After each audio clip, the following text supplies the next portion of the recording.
Hello and welcome back to my channel. Today I'd like to provide some personal commentary on the Book of Esther from the Old Testament. I should caveat at the beginning, I'm not a trained theologian.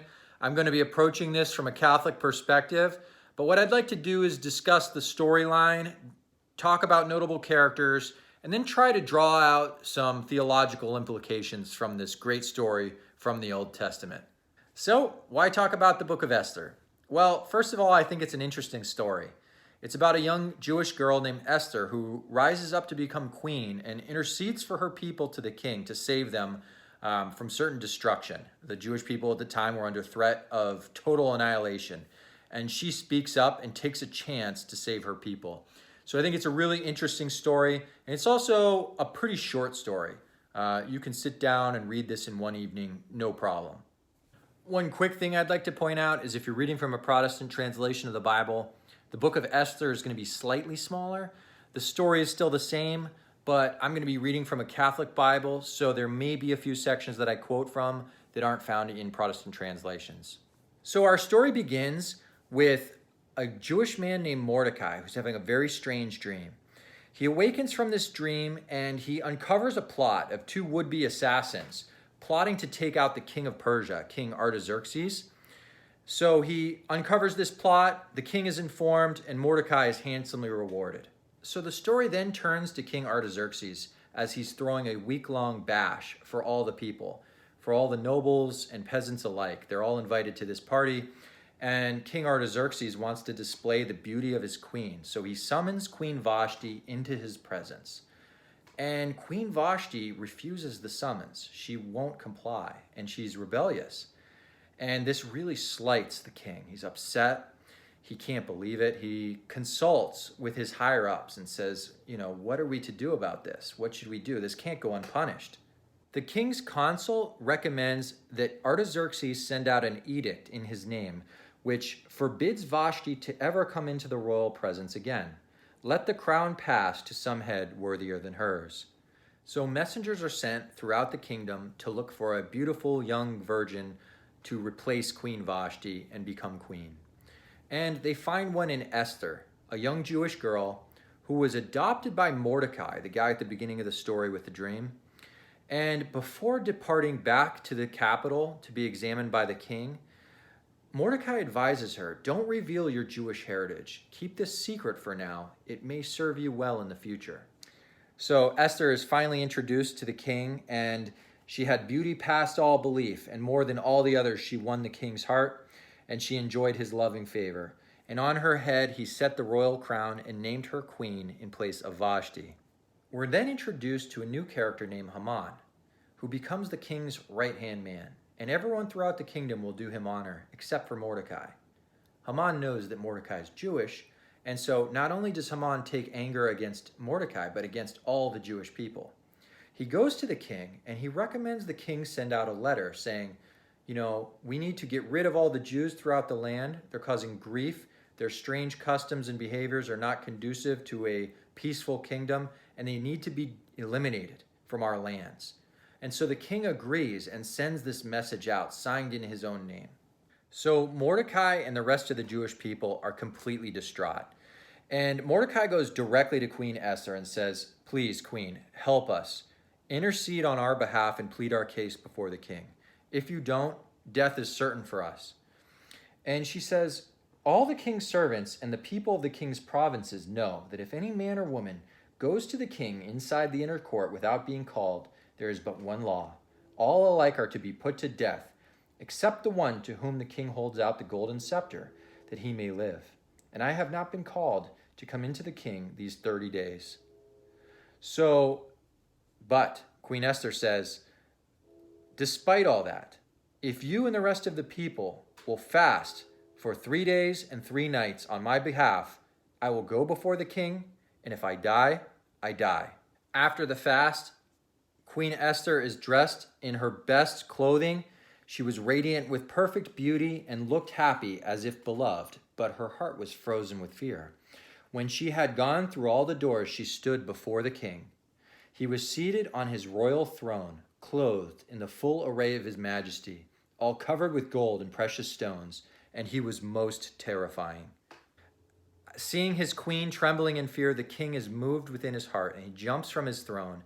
He holds out the golden scepter, and he rushes to console her and says, Queen Esther, the law is not for you and I.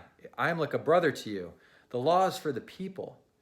Whatever you want, whatever you're asking for, even up to half my kingdom I will give you. It's yours. You have nothing to fear. And the queen asks for a dinner with the king's majesty, as well as with Haman, the man who devised the plot against the Jewish people throughout the kingdom. Over dinner, it comes out that the queen is of the Jewish people, and she implores the king for mercy. She says, "Myself and my people face complete annihilation. My king, please have mercy on us and don't do this." And the king is moved within himself. He says, "Who's responsible for this plot?" And the queen reminds him, "This is our foe and our enemy. This is Haman, and it's his fault." And so he's taken to the gallows and executed. And it says, "On that day, King Artaxerxes gave to Queen Esther the house of Haman, the enemy of the Jews." The queen then goes one step further, and she asks the king to reverse the original edict that brought about death for the people. The king says, "Unfortunately, I can't do that. Once I've sealed a message and it's gone out, it cannot be reversed. But I'll tell you what I'll do. I'll send out a new message, and I'll have it sent right away that warns the people and allows them to prepare for what's to come. I can't reverse the original message of death, but I will allow them to prepare."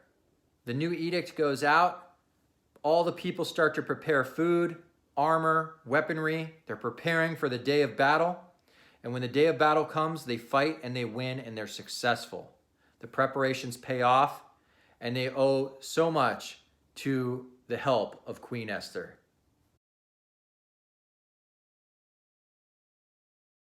So now I'd like to provide my own personal commentary on 3 theological themes that I think are present in this story.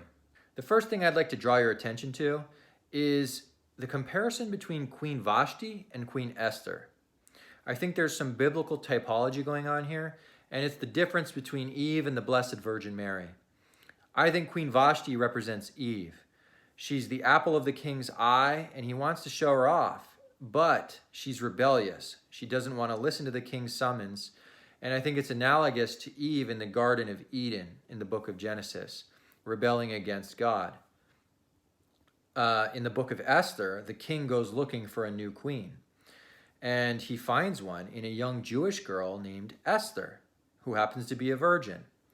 I think this is very similar to the account of the Blessed Virgin Mary in St. Luke's Gospel, and fits very nicely with Catholic theology, which surrounds the Blessed Virgin Mary. The second theological theme I'd like to bring out is the intercessory ability of the Blessed Virgin Mary in Queen Esther.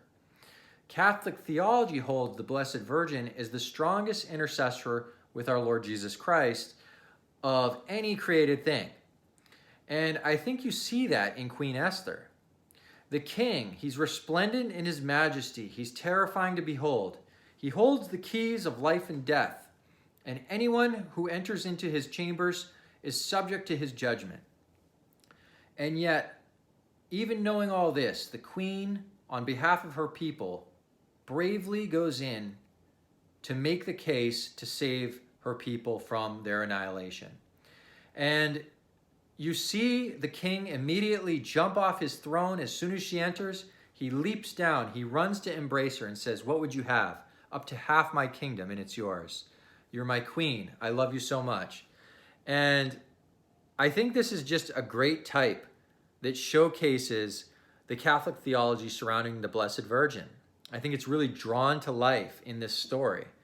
And I think it's really cool. I think the third theological concept involves spiritual combat or spiritual warfare. You see this through the actions of Queen Esther interceding to the king. She warns the people, helps them to get prepared, get armor, supplies, weaponry, to prepare for the day of battle and then succeed on the day of battle. And that's what Our Lady does for us. She crushes the head of the serpent. St. Padre Pio called the rosary his spiritual weapon. He would say, "Bring me my weapon." And I think that anyone who's been in the fight against the evil one knows the very powerful intercessory abilities of Our Lady and how much she can help you against temptation, against sin, and against all the struggles that plague us in our day-to-day lives. In summary, I hope you've enjoyed this story and my interpretation of some of the key events throughout. Again, I'm not a trained theologian. These are my thoughts and my commentary. I'm curious to hear yours. Check it out. You can find it online for free, and it's a quick read. And I think I've only taken a small piece of the pie in terms of interpretation. There's probably a lot of other things you can cover. I'm curious your thoughts. So please like, subscribe, and comment, and stay tuned for more. Thank you.